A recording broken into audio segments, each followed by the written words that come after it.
CI Srinivas Naik గారు ఈరోజు ఆయన ఎవరు కళ్ళలో ఆనందం చూపేసే కోసం ఈరోజు అన్యాయంగా హనుమంతరెడ్డి అనే పిల్లోని అసలు ఎన్కౌంటర్ మామూలుగా ఆయన లాకప్ చేయాలనే విధంగా ఆయన ఈరోజు చేసినాడు. ఎందుకంటే వాళ్ళు ఫ్యామిలీ వచ్చి వాళ్ళ అక్కలు వాళ్ళ భార్య వాళ్ళ ఆయన వచ్చి అక్కడ పోయిన దానికి ఈరోజు ఆ పిల్లలు ప్రాణాలు బతికినారు. లేదంటే ఖచ్చితంగా ఆ సిఐ నాగరాజు కృష్ణలంకలో సిఐ నాగరాజు నడుస్తుంది సేమ్ అదే విధంగా ఈ రోజు కానీ ఈ పిల్లోని కానీ మన లాకప్ చేయాలనే విధంగా ఈరోజు చదువు చేసుకుంటే ఎందుకంటే వాళ్ళ ఫ్యామిలీ ఎందుకంటే మళ్ళా మీరు వాళ్ళకి డౌట్ వచ్చిన వాళ్ళకి ఖచ్చితంగా నేను చంపేస్తాడేమే అనే విధంగా డౌట్ వచ్చింది కాబట్టి ఈరోజు ఆ పిల్లలు ప్రాణాలతో బతికినారు. పోలీస్ స్టేషన్లోనే సూసైడ్ చేసుకున్నారంటే ఎంత దుర్మార్గమైన పరిపాలన చేస్తున్నారో వీళ్ళు. ఈ చంద్రబాబు నాయుడు అయితేనేమి పవన్ కళ్యాణ్ అయితేనేమి వీళ్ళు మొత్తం పోలీస్ వ్యవస్థే రాజ్యాంగాన్ని వాళ్ళ చేతులకు తీసుకొని ఈరోజు రాజ్యాంగాన్ని వాళ్ళ చేతులకు తీసుకున్నారు. ఏదైనా ఎవరో తప్పు చేసింటారు, నీవు ఎవరయ్యా మా కొట్టేకి ఎందుకు కొట్టాను సిఐ శ్రీనివాస్ నాయక్ చెప్తున్నా నీకు ఒకటే, ఖచ్చితంగా నిన్ను వదిలిపెట్టే ప్రసక్తి లేదు. కానిస్టేబుల్ ఎవరో కానిస్టేబుల్ ఇద్దరంట నువ్వు శ్రీనివాస్ నాయక్ గారు కొట్టే చెప్తున్నాము, నువ్వా ఖచ్చితంగా మాకు కానీ రాజ్యాంగం ఉంది, నిన్ను ఇడిచే ప్రసక్తి లేదు. ఎందుకోసము నువ్వు ఆ పిల్లల్ని కొట్టే పనేముంది నీకు? ఏమైనా తప్పులు జరిగితే కోర్టులు ఉన్నాయి, వాళ్ళ ఆఫీస్ ఉంది, అంత ఉంది. ఎవరు కొట్టేకే ఎవరు చెప్పినారు నీకు? అంటే అధికారం నీకు ఇచ్చిన రాజ్యాంగంలో ఇచ్చింది నీకు అది ఉందా? కొట్టాలని ఏమన్నా ఉందా నీకు? అట్లా కొట్టాలని ఉందా? అంటే చంపేయాలని ఉందా రాజ్యాంగంలోనా?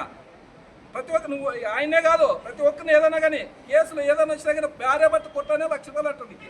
భార్య భర్త కొట్లాడితే మీడియా మిత్రులు చెప్తున్నా ఒకటే మీరు, నేను భార్య భర్త కొట్లానే ఆయనకు ₹1,00,000 అంటే ఎవరైనా సైకిల్ మట్టి ఏమన్నా గలాట్ చేసుకుని వచ్చి లక్షలు అంట ఆయన అడిగేదాడు. ఈకపోతే ఈ విధంగా కొడతారు. ఈ పిల్లలకి దాదాపుగా డబ్బులు కానీ డిమాండ్ చేసిన ఈ పిల్లలతో తన లేవని దానికి ఈరోజు ఈ పిల్లని ఇట్లా లాకప్ చేయాలని చూసినాడు. ఇప్పుడు టీడీపీ ఎవరు చెప్పినారు నీకు? నీ ఉద్యోగాన్ని ఎవరు కాపాడేది? ఇప్పుడు టీడీపీ కాపాడతారా? చూస్తాం, మేము కానీ చూస్తాము. కాస్త మాకు కానీ కోర్టులు ఉన్నాయి, రాజ్యాంగం ఉంది, ప్రతి ఒక్కరికి చూస్తాం, మీతోనే మేము చూస్తాము. ఎందుకంటే జనాలు చంపాలని చెప్పినారు ఏమన్నా? రాజ్యాంగం మన అంబేద్కర్ గారు జనాలు చంపాలని చెప్పినారా? లాకప్ చేయాలని చెప్పినారా? ఏమన్నా రాజ్యాంగంలో ఎవరు నీకు చెప్పింది? ఎవరి కోసం ఎవరిని కళ్ళలో ఆనందం పంచే కోసం చేసినావు? లోకల్ అమ్మ జ్యోతం చెప్పిందా? లేకపోతే చంద్రబాబు నాయుడు చెప్పినాడా? లేదంటే లోకేష్ చెప్పినాడా నీకు ఇట్లా చంపేయమని లాకప్ చేయమని ఎవరు చెప్పింది? మీ మాట మీద న్యాయం జరిగేంత వరకు మేము పే అధికారులు చెప్తున్నాం. మేము ఖచ్చితంగా ఈ శ్రీనివాస్ నాయక్ని డిస్మిస్ చేయాలా, సస్పెండ్ కాదు. ఇలాంటి వ్యక్తి ఉండకూడదు. ఎందుకంటే వ్యవస్థ చాలా కుప్పకూలిపోతుంది వ్యవస్థ. ఎందుకంటే డబ్బు ఎక్కడి నుంచి తెచ్చేస్తారు ప్రజలు? డబ్బు మా ఆలూరు కాన్స్టిట్యూన్సీ చాలా వెనుకబడిపోయింది. డబ్బులు ఎక్కడి తెచ్చేస్తారు ఆయనకి? డబ్బులు ఇస్తే పని లేదంట. అవునువా? ఏ రకంగా ఎవరు చెప్పింది నీకు? ఎందుకు ఇస్తారు నీకు డబ్బు? ఎందుకేళ్ళ డబ్బు? ఈ ఎస్పీ గారికి డిఐజీ గారికి ఎవరో చెప్తున్నాం, ఈయన ఇమీడియట్గా ఈయన మీద యాక్షన్ తీసుకొని ఈయన ఖచ్చితంగా మొత్తం డిస్మిస్ చేయాలా. డిస్మిస్ చేసిన ఇట్లా వరకు ఇంకోసారి బాగుంటుంది. మీరు పోలీస్ వ్యవస్థ మర్యాదగా మీరు చేసే బాగుంటుంది. లేదంటే ఖచ్చితంగా ఆయన మీద ఖచ్చితంగా మేము చర్యలు తీసుకుంటాం. ఇచ్చే ప్రసక్తులు ఆయన్ని. ఎందుకంటే లాగ్ అప్డేట్ చేసే పని ఎవరు ఇచ్చినారు ఆయనకి? వాళ్ళ భార్య పిల్లలు 3 పిల్లలు ఉన్నారు. 3 పిల్లలు ఎవరు చూస్తారు నీకు? భార్యని కానీ ఆ మహిళలు అనుకుండా నువ్వా అసలు మనం మాట్లాడకూడదంట. అటువంటి మాట్లాడినట్ట అసలు మనం మీకు చెప్పుకుంటూ తీయడం ఉందా? అసలు ఆ లేడీస్ని కొట్టే పని ఏమన్నా అనువా? గన్నుతో అయితే గన్నుతో కొట్టినట్ట మొత్తం కొట్టే గన్నుతో కొట్టే భర్తనే మంచి. ఎక్కడ చూసినా గన్ను తిప్పేసి కొడుతున్నాంట. అంత పని అంత తప్పేం చేసినాడు?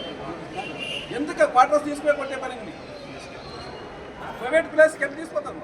ఎవరికి ఏమైనా స్టేషన్లో ఏమైనా చేయాలో మాట్లాడాలో నువ్వేమన్నా కోర్టు పెట్టుకున్నా? ఎవరు చెప్పింది నీకు? ఏ రాజ్యాంగంలో ఉంది నీకు? సీఎం కృష్ణలంక సిఐ నాగరాజు చేయాలనే చేసినాడు. ఏమంటే వాళ్ళ ఫ్యామిలీ కాపాడినారు కాబట్టి ఈరోజు వాళ్ళు కాపాడుతున్నారు కాబట్టి. లేదంటే ఎందుకు చూస్తున్నాం మనము? మన కుక్కన చనిపోయింది. అసలు కుక్క చనిపోయిన కుక్క నెట్ 4 కాలు పడుతుంది తీసుకొస్తారు. ఏమయ్యా అది మనిషి ఆ పిల్లోడే మనిషి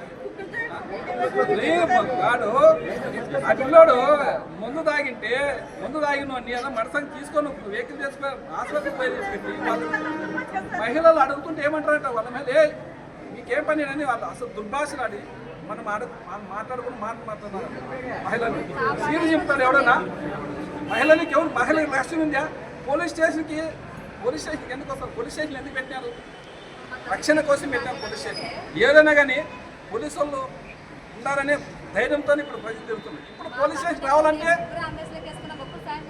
రావాలంటే భయపడుతున్నారు జనాలు ఇదే కదా ఎక్కడైనా కానీ ఎక్కడైనా మహిళలు రావాలన్నా ఎవరైనా జనాలు రావాలన్నా పోలీస్ స్టేషన్కి కంప్లైంట్ వెళ్తే పోలీస్ స్టేషన్లో లాకప్ చేస్తుంటే ఇంక పోలీసులు రక్షణ ఎక్కడుంది రాజ్యాంగం ఈ కానిస్టేబుల్కి ఎవడు ఇచ్చినాడు రాజ్యాంగం ఉండేది రాము ఇంకెవడు వీరేంద్ర అంట వాళ్ళకి ఎవడు ఇచ్చినాడు వీరేంద్ర రాము మీ కథ చూస్తాం ఇడిచే ప్రసక్తులు మీ ఏడున్నా కానీ మేము సప్త సముద్రాలమైన ఇడిచే ప్రసక్తి ఈ శ్రీనివాస్ నాయకుడు కానీ మీ ఇతరుని ఇడిచే ప్రసక్తులు బాగా జాగ్రత్త పెట్టుకొని గుర్తుపెట్టుకోండి ఎన్నాళ్ళు ఈ ప్రభుత్వం ఎన్నాళ్ళు ఉండదు బాగా ఆలోచన చేసుకోండి డ్యూటీలు చేసి 30 డ్యూటీలు చేయాలి మీరు అంటే ఎవరు మీకు జాబ్లు ఎవరు ఇచ్చినారు మీరు కష్టపడి ఎగ్జామ్ రాసి ఉద్యోగాలు తెచ్చుకొని అంటే జ్యోతం ఇచ్చింది మీకు ఉద్యోగం లేకపోతే చంద్రబాబు ఇచ్చినాడా ఉద్యోగం మీకు ఎవడు ఇచ్చాను మీకు మీరు కష్టపడి ఈరోజు ఉద్యోగాలు తెచ్చుకొని వాళ్ళ మాట ఎందుకు తింటారు న్యాయపరంగా ఏం న్యాయం ఉంటే న్యాయం చేయండి అంటే జ్యోతం చెప్తే జ్యోతం మాట తింటారా లోకల్ నాయకులు చెప్తే లోకల్ నాయకులు మాట తింటారా చెప్తుంటారా మీకు పోలీస్ వ్యవస్థ ఉంది అని ఎందుకు ప్రజల రక్షణ కాపాడేకే పోలీస్ వ్యవస్థ ఉండేది ఈరోజు ఏం చేస్తున్నారు ప్రజలు అదే పోలీస్ స్టేషన్ పోలంటే భయభ్రాంతి గురవుతున్నారు మేము ఇడిచే ఇది మాత్రం ఎందుకు దాకా ఇచ్చే ప్రసక్తి లేదు ఖచ్చితంగా ఈ శ్రీనివాస్ నాయక్ని ఈ రాముని అనేది ఉపయోగించి